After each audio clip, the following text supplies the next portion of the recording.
Kaip pagaminti šią skanią daržovių vištienos sriubą?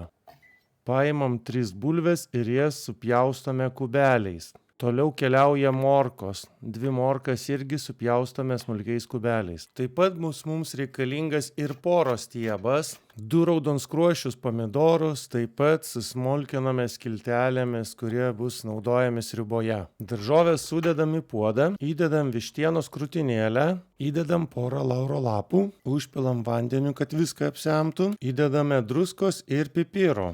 Sriubą verdame apie 25-30 minučių. Kai sriuba išvirė, vištieną ištraukiame iš puodo. Ištraukiame lauro lapą ir su blenderiu sriubą sutriname puode.